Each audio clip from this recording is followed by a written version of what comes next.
Hello friends, this is Akanksha Singh. Welcome you on YouTube channel way to JRF। आज हम discuss करने वाले हैं TGT, PGT एंड जो GIC का एग्ज़ाम है उसके लिए जो इम्पोर्टेंट क्वेश्चंस हैं, हम मोस्ट इम्पॉर्टेंट क्वेश्चंस डिस्कस करने वाले हैं। तो ये इसका थर्ड पार्ट है। इसके पहले 2 पार्ट आ चुके हैं, तो आप ज़रूर देखिएगा। ये बिल्कुल हम लोग मोस्ट इम्पॉर्टेंट क्वेश्चंस का रिविज़न कर रहे हैं।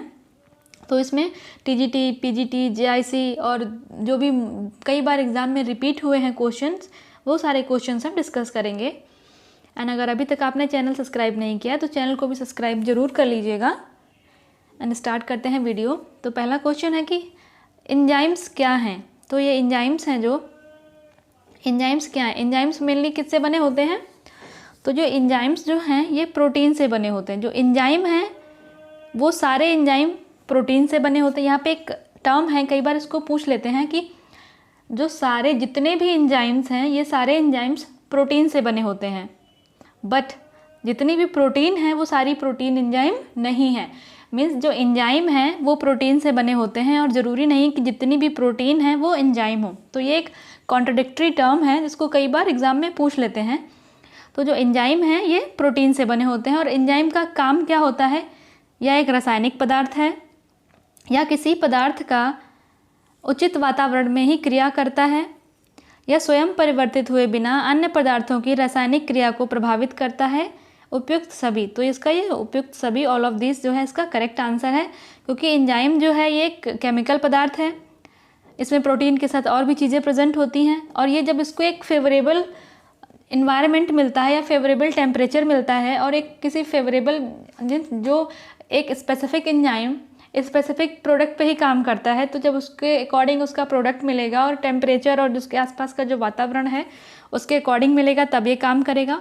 और ये एंजाइम स्वयं जो परिवर्तित नहीं होता है, मीन्स एंजाइम जो था वही रहेगा, ये किसी और टर्म में परिवर्तित नहीं होगा और ये बाकी पदार्थ पे केमिकल रिएक्शन करके उनको चेंज करता है। तो ये उपयुक्त सभी इसका करेक्ट आंसर हो जाएगा।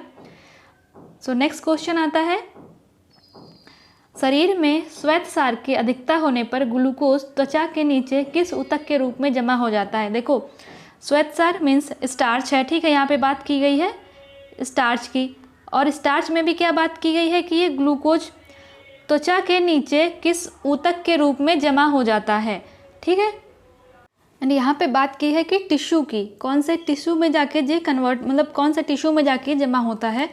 तो यही अगर यहाँ पे बात करते हैं कि जब एक्सेस ग्लूकोज हमारी बॉडी में जाता है तब ये किस चीज़ में कन्वर्ट होता है, तब ये ग्लूकोज जो है वो ग्लाइकोजन में कन्वर्ट होता है। और कहाँ पे कन्वर्ट होता है, तब ये आता है कि जो ग्लूकोज है ये लीवर में जाके ग्लाइकोजन में कन्वर्ट होता है। बट यहाँ पे बात की गई है कि किस टिश्यू में जाके जमा होता है, ये स्किन के नीचे कौन से टिश्यू में जाके जमा होता है या ऊतक में जाके जमा होता है। तो इसका आंसर हो जाएगा एडिपोज टिश्यू में जाके ये जमा हो जाता है। नेक्स्ट क्वेश्चन आता है, हृदय द्वारा सबसे महत्वपूर्ण कार्य जो है वो किया जाता है वह क्या है। नियमित रूप से धड़कना, श्वसन में सहायता करना, शुद्ध रक्त को शरीर के सभी भागों में पहुंचाना तथा अशुद्ध रक्त को फेफड़ों में पहुंचाना, पोषक तत्वों को संचित करना। तो जो हृदय का जो मेन काम है, हार्ट का जो मेन सबसे इम्पॉर्टेंट काम है वो ये है कि जो हमारा बॉडी में जो शुद्ध रक्त है, जो प्योर ब्लड आता है उसको पूरी बॉडी में पहुँचाना, और जो पूरी बॉडी में जो अशुद्ध रक्त है उसको वापस फेफड़ों में लाना। क्योंकि ब्लड जो है ये फेफड़े में, लंग्स में आके फिर से प्यूरिफाई होता है। तो ये हार्ट का मेन काम है कि ब्लड को पूरे शरीर में पहुंचाना और पूरे शरीर से जो वापस जो अनप्योर ब्लड है, इम्प्योर ब्लड है, उसको वापस लंग्स में लेके आना, फेफड़े में लेके आना। सो नेक्स्ट क्वेश्चन आता है, परिवार के प्रति निष्ठा एवं एकात्मकता का क्षीण हो जाना ही पारिवारिक विघटन है। यह किस विद्वान की परिभाषा है। ये किसने कहा है कि जब परिवार में जो निष्ठा और एकात्मकता है, ये मीन्स एक दूसरे पे जो विश्वास है, एक साथ रहने का तरीका है, उसमें विघटन होने लगता है, वो क्षीण होने लगता है। तो ये किसने दी है परिभाषा, ये बोला है मीड ने कहा है कि परिवार के प्रति एकात्मकता और निष्ठा का क्षीण हो जाना ही परिवार का विघटन है, ये मीड ने कहा है। नेक्स्ट क्वेश्चन आता है, समाजशास्त्र के अंतर्गत हम अध्ययन करते हैं, मीन्स समाजशास्त्र के अंतर्गत हम क्या अध्ययन करते हैं।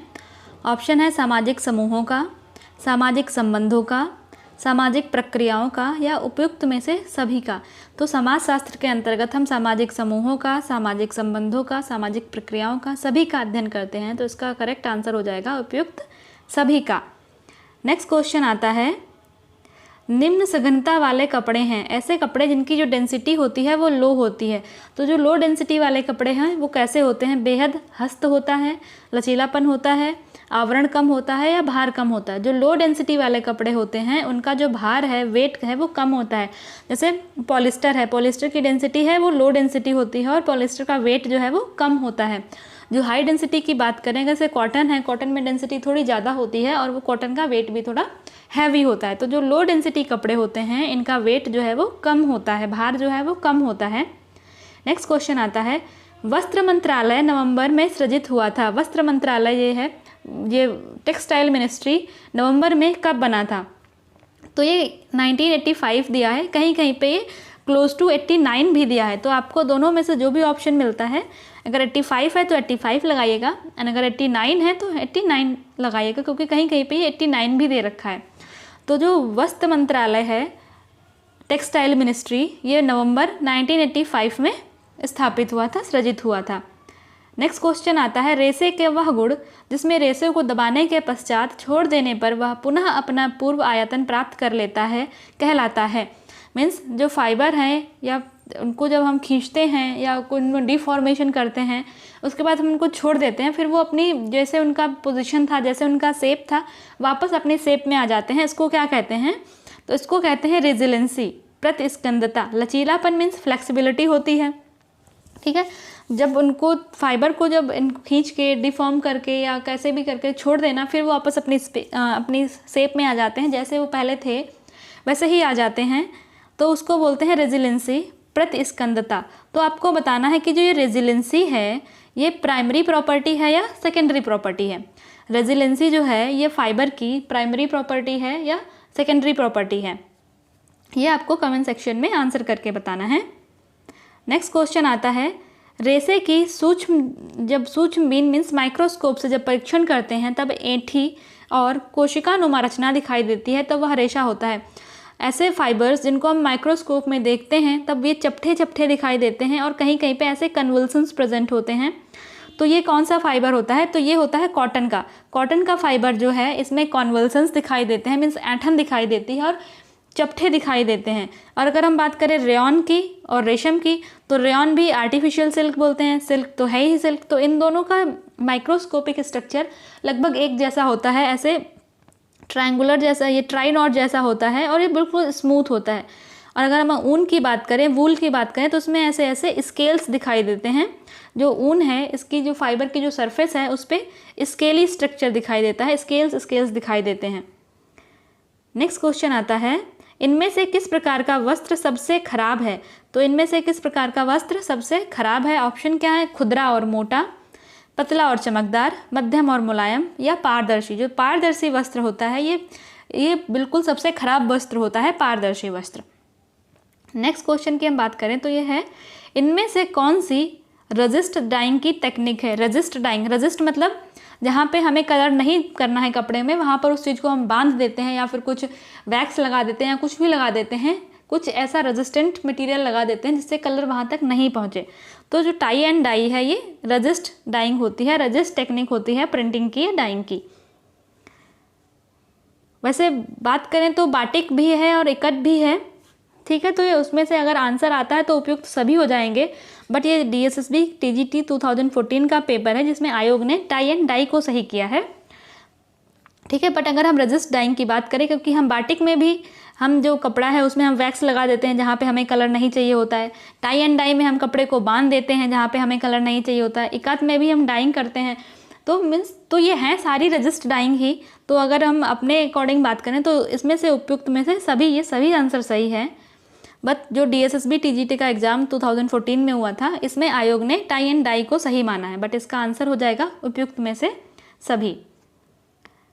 नेक्स्ट क्वेश्चन आता है, लिनेन कहाँ से प्राप्त किया जाता है? तो लिनेन जो है ये फ्लैक्स से प्राप्त किया जाता है और ये लिनेन जो है ये स्टेम फाइबर है। जो फ्लैक्स का जो पेड़ है इसमें जो स्टेम होता है, तना होता है, तने से लिनेन को प्राप्त किया जाता है।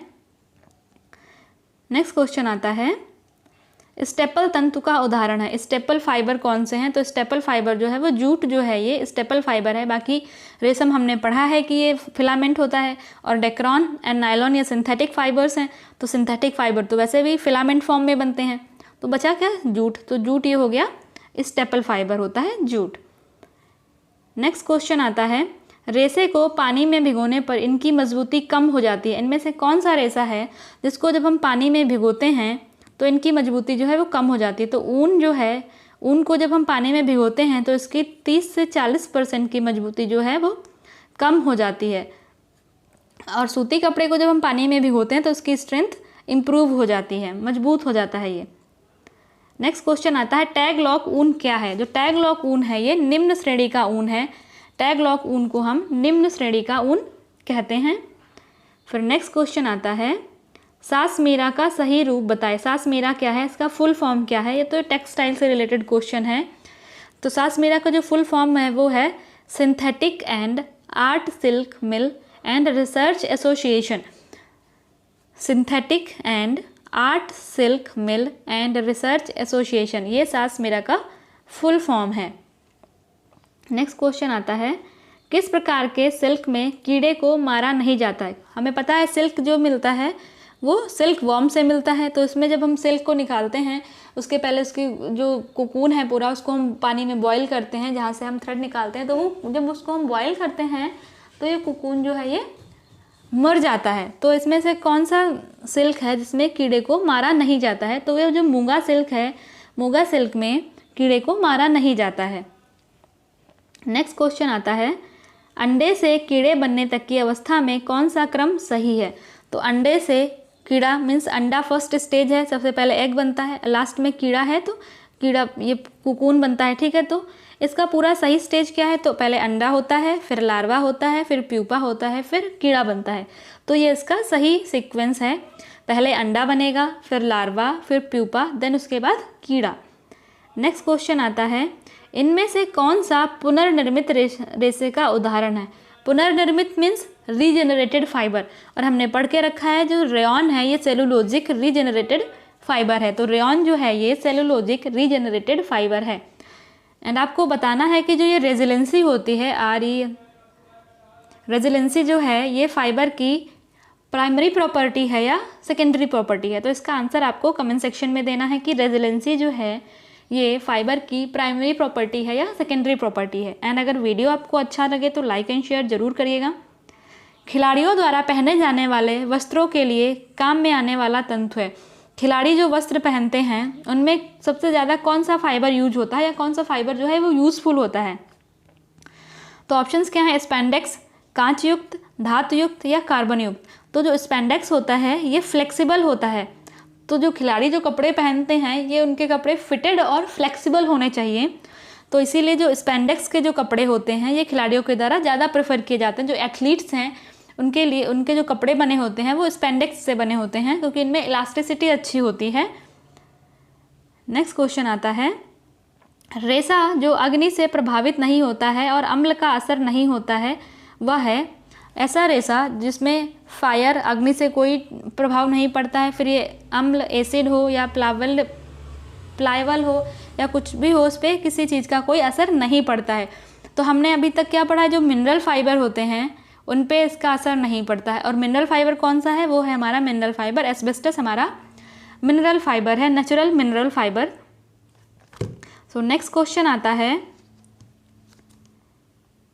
हेक्सामिथाइलिन डाईएमाइन एंड एडिपिक एसिड का बहुलक है। देखो हेक्सा मीन्स 6, डाई मीन्स 2, तो हम लिख देंगे हेक्सा 6, डाई मीन्स 2 बार है तो 6 क्या हो जाएगा? नायलॉन 6। जो नायलॉन 6 है वो हेक्सामिथाइलिन डाईएमाइन एंड एडिपिक एसिड का बहुलक है, पॉलीमर है। तो जो नायलॉन 6 है ये हेक्सामिथाइलिन डाईएमाइन एंड एडिपिक एसिड से मिलके बनता है। तो यहाँ से अगर आपको याद नहीं हो रहा है तो यहाँ से हम ये याद कर सकते हैं, हेक्सा हम 6 को बोलते हैं 6, और डाई मीन्स 2 टाइम्स, तो 2 टाइम्स 6 हो गया, और जहाँ पे 2 टाइम्स 6 कहाँ पे है? नायलॉन 6। तो ये हेक्सामिथाइलिन डाईएमाइन एंड एडिपिक एसिड का जो ये नायलॉन 6 बनता है इससे। नेक्स्ट क्वेश्चन है, मर्सराइजेशन से ऐसा प्रभाव उत्पन्न होता है। मर्सराइजेशन पहले तो ये फिनिशिंग प्रोसेस है जो कॉटन पे की जाती है।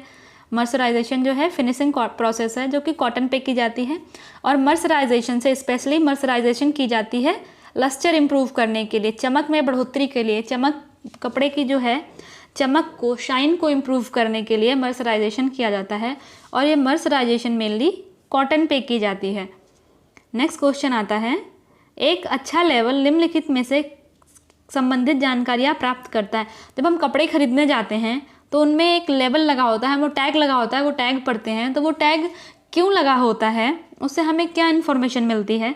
तो कपड़े में तंतु का अंश क्या है, मीन्स जो कपड़े में जो फाइबर लगे हैं या फैब्रिक जो है वो कॉटन है, रेयॉन है, या मिक्स फाइबर है, या ब्लेंडेड फाइबर है, तो इसकी इन्फॉर्मेशन देता है। परिसज्जा का प्रकार मीन्स इसमें कैसे फिनिशिंग की गई है। उसके बाद सफाई और धोने की विधि, क्लीनिंग एंड वॉशिंग कैसे करना है, ये दिया होता है, या उपरोक्त सभी। तो उपरोक्त सभी। अच्छा लेवल हम उसी लेवल को मानते हैं जिसमें हमें सारी इन्फॉर्मेशन प्राप्त हो जाए कि जो हमारा फैब्रिक है उसका क्या कंपोजिशन है, उसमें कौन से टाइप की फिनिशिंग की गई है, और उसकी वॉशिंग एंड ड्राई क्लीनिंग या फिर जो क्लीनिंग फैसिलिटीज़ हैं कैसे उसमें क्लीन करना है। तो जब सारी इन्फॉर्मेशन जहाँ पे दी जाती हैं, इस टाइप के लेवल को हम अच्छा लेवल मानते हैं। सो नेक्स्ट क्वेश्चन आता है, वह धागा जो रेशे की संपूर्ण लंबाई में फैले होते हैं वो कहलाते हैं। ऐसे धागे जो रेशे की संपूर्ण लंबाई, जो लंबाई में होते हैं ऐसे, उनको क्या कहते हैं? तो उनको जो लंबाई वाले धागे होते हैं, तंतु होते हैं, इनको हम क्या कहते हैं? वार्प। ठीक है, हिंदी में रैप बोलते हैं, इंग्लिश में वार्प बोलते हैं। तो ये लॉन्गिट्यूडनल जो होते हैं इनको हम वार्प बोलते हैं। जो क्रॉस वाइज होते हैं, जो ऐसे ऐसे होते हैं, इनको हम वेफ्ट बोलते हैं। फिलिंग एंड नैपिंग ये अलग से अलग फिनिशिंग प्रोसेस हैं ये। नेक्स्ट क्वेश्चन आता है, कपड़े की सेल्वेज, किनारा वस्त्र की, जो हम कपड़ा कभी लेने जाते हैं तो उसमें देखो किनारे किनारे पे ये कपड़ा जो थोड़ा थोड़ा थिक होता है, क्योंकि यहाँ से और बाकी कपड़ा कंपैरिजन थोड़ा सा हल्का होता है। तो ये थिक होता है इसलिए क्योंकि यहाँ से जो फाइबर है वो अनरिवेल ना हो, मीन्स यहाँ से कपड़े के धागे ना निकलें, इसीलिए ये सेल्वेज लगी होती है। और सेल्वेज कैसी होती है? सेल्वेज जो है वो वस्त्र की लंबाई के साथ साथ चलता है। जैसे जैसे कपड़ा इसे लंबाई है, ये सेल्वेज ऐसे ऐसे चलती है। कभी सेल्वेज ऐसे नहीं देखी होगी क्योंकि यहाँ से तो कपड़ा ऐसे कट जाता है। तो जो सेल्वेज है वो कपड़े की लेंथ वाइज डायरेक्शन में होती है। कपड़े की लेंथ के साथ साथ ही किनारे किनारे पूरी सेल्वेज लगी होती है। नेक्स्ट क्वेश्चन आता है, इनमें से किस पर फफूंद व कीड़े का सबसे कम असर पड़ता है? फंगस का या कीड़ों का सबसे कम असर किस पे पड़ता है? तो जहाँ पे केमिकल ज़्यादा होंगे वहाँ पे ये फफूंद का है, कीड़े का है, इनका असर कम दिखता है। तो जो सिंथेटिक फाइबर्स होते हैं इन पे फंगस का या फफूंद का, कीड़े का, इन सब चीज़ों का असर बहुत कम होता है, क्योंकि ये केमिकल से जनरेट होते हैं, और जो केमिकल है तो इस पर जल्दी से कोई भी इन्फेक्टेंट कॉज नहीं करता है। कोई भी फफूंद है या कीड़ा है जल्दी से इनको इफेक्ट नहीं करता है। नेक्स्ट क्वेश्चन आता है, करघे में हार्नेस द्वारा ताने के धागों को ऊपर उठाने की प्रक्रिया जिसमें सेटल नीचे से गुजर सके उसको कहते हैं। जैसे हार्नेस को जब ऊपर उठा देंगे तो ऐसे एक शेडिंग लाइक स्ट्रक्चर बन जाता है, तो उसको हम शेडिंग कहते हैं। तो सबसे इसके 4 स्टेप होते हैं, setting, shading, beating up, taking up and letting off. तो ये इनके 4 स्टेप हैं। तो जब हम हार्नेस को ऊपर उठा देते हैं तो वहाँ से जो स्ट्रक्चर बनता है, जो चीज़ बनती है जहाँ से हम शटल को पास करते हैं, वो होता है शेडिंग। नेक्स्ट क्वेश्चन आता है, अधिक ऐंठन धागे में ऐंठन की संख्या होती है। जो हाई ट्विस्ट वाले धागे होते हैं उनमें ऐंठन की संख्या कितनी होती है? तो वो होते हैं 7 से 12। ठीक है, यहाँ पे हमको ध्यान रखना, यहाँ पे दिया है प्रति इंच, कहीं कहीं पे सेंटीमीटर भी दिया होता है, तो सेंटीमीटर में इनका ये जो है ये चेंज हो जाएगा मेज़रमेंट। तो जो अधिक ऐंठन युक्त धागे हैं उनमें, जो हाई ट्विस्ट वाले धागे हैं उनमें 7 से 12 हाई ट्विस्ट होती है। जो लो ट्विस्ट वाले होते हैं उनमें 0 से 3 होती है, और जो मीडियम ट्विस्ट वाले होते हैं इनमें 3 से 7 होती है। फिर हाई ट्विस्ट जो इनमें होती है वो 7 से 12 होती है। और मोस्टली ये इंच में ही दिया होता है, बट फिर भी जब भी क्वेश्चन आए तो एक बार ध्यान से पढ़िएगा उसमें इंच दिया है या सेंटीमीटर दिया है। फिर नेक्स्ट क्वेश्चन आता है, कपड़ों में 12 वीव बुनाई से प्रभाव दिखता है। जो 12 वीव होती है इनकी एक स्पेशलिटी होती है, वो क्या होती है कि इनमें तिरछी रेखाएं बनती हैं, ऐसे डायगोनल लाइंस बनती हैं 12 वीव में। कोई भी कपड़ा जहाँ पे ऐसे डायगोनल लाइंस बन रही हों एक डायरेक्शन में, उसको हम बोलते हैं 12 वीव। तो 12 वीव में तिरछी रेखाएं बनती हैं, ये एक 12 वीव का कैरेक्टरिस्टिक है एक। नेक्स्ट क्वेश्चन आता है, निम्नलिखित में से कौन एकल प्रचालन क्रिया द्वारा एक ही समय पर सैकड़ों परिधानों को तैयार कर सकता है। मीन्स एक बार में बहुत सारे कपड़ों की फिनिशिंग की जा सकती है, वो है टनल फिनिशर। टनल फिनिशर से एक बार में बहुत सारे जो कपड़ों की फिनिशिंग की जा सकती है। फिर नेक्स्ट क्वेश्चन आता है, बुने हुए वस्त्रों या निटेड वस्त्रों को आवश्यकता नहीं होती है। जो बुने हुए वस्त्र, निटेड वस्त्र मीन्स जो वुलन क्लॉथ, वुलन वाले क्लॉथ होते हैं, जो होजरी क्लॉथ जो होते हैं, उनमें स्टार्चिंग की या माड़ की आवश्यकता नहीं पड़ती है। इनमें स्टार्चिंग या माड़ वाली फिनिशिंग इनमें नहीं देते हैं। नेक्स्ट क्वेश्चन आता है, परिसज्जा का उद्देश्य क्या है। परिसज्जा मीन्स फिनिशिंग। फिनिशिंग का मेन उद्देश्य क्या है, तो फिनिशिंग का मेन उद्देश्य है कपड़े को आकर्षक बनाना। फिनिशिंग क्यों करते हैं, जिससे कपड़ा जो है वो अच्छा दिखने लगे, आकर्षक दिखने लगे, इसीलिए जो है वो फिनिशिंग करते हैं। तो नेक्स्ट क्वेश्चन आता है, इस विधि से कपड़े पर चुने हुए रंग को हटाकर नमूने बनाए जाते हैं। तो क्या होता है, जैसे पूरा कोई फैब्रिक है, वो एक सॉलिड कलर में कलर है, बट वहाँ से कलर को हटा के वहाँ पे अपने प्रिंट बनाना, मोटिफ बनाना, ऐसे उसको हम कहते हैं डिस्चार्ज प्रिंटिंग। मीन्स फैब्रिक में पहले से ही एक सॉलिड कलर लगा हुआ है, उस कलर को हटा के वहाँ पे दूसरा कलर अप्लाई करना, या वहाँ पे जो कलर को हटा के अपने जो मोटिव्स हैं उनको बनाना, उसको बोलते हैं डिस्चार्ज प्रिंटिंग। जैसे ब्लॉक प्रिंटिंग हो गया, ये एक टाइप की हम इसको बोल सकते हैं डिस्चार्ज प्रिंटिंग। नेक्स्ट क्वेश्चन आता है, मधुमक्खी मोम और पैराफिन मोम का उपयोग किया जाता है। तो हम वैक्स का यूज़ किस में कहते हैं, जब हम बाटिक प्रिंटिंग करते हैं, इसमें हम मधुमक्खी का मोम और पैराफिन मोम को यूज़ करते हैं कलर को रजिस्ट करने के लिए, कि हमें जहाँ पर जैसे पूरा कपड़ा है, इसमें हमें जितने में डिज़ाइन नहीं चाहिए उतने में हम ऐसे ऐसे वैक्स लगा देते हैं, और जहाँ पे हमको डिज़ाइन चाहिए वहाँ पे हम वैक्स या मोम नहीं लगाते हैं। तो जहाँ पे मोम नहीं लगता है वहाँ पे कलर चढ़ जाता है, और जहाँ पे मोम लगा होता है वहाँ पे कलर नहीं चढ़ता है, तो इसको भी हम रजिस्ट प्रिंटिंग कहते हैं। और जिसमें हम मोम यूज़ करते हैं इसको हम बोलते हैं बाटिक प्रिंटिंग। नेक्स्ट क्वेश्चन आता है, निम्न में से कौन सी डाई कैटायनिक प्रकृति की है। कैटायनिक मीन्स पॉजिटिव नेचर जहाँ पे होता है उसको हम बोलते हैं कैटायनिक। जो बेसिक डाइज होती हैं ये कैटायनिक होती हैं, जो एसिडिक डाई होती हैं ये एनॉयनिक होती हैं, इनमें नेगेटिव चार्ज होता है, और बेसिक डाइज पे पॉजिटिव चार्ज होता है। तो अभी आपको बताना है कि जो रेजिलेंसी होती है, रेजिलेंसी ये फाइबर की प्राइमरी प्रॉपर्टी है या सेकेंडरी प्रॉपर्टी है। तो इसका आंसर आपको कमेंट सेक्शन में देना है कि रेजिलेंसी जो है ये फाइबर की प्राइमरी प्रॉपर्टी है या सेकेंडरी प्रॉपर्टी है। एंड अगर वीडियो आपको अच्छा लगा हो तो लाइक एंड शेयर जरूर करिएगा। एंड अगर अभी तक आपने चैनल सब्सक्राइब नहीं किया है तो चैनल को भी सब्सक्राइब जरूर कर दीजिएगा। एंड मिलते हैं नेक्स्ट वीडियो में, तब तक के लिए wish you all the very best, good luck, bye bye.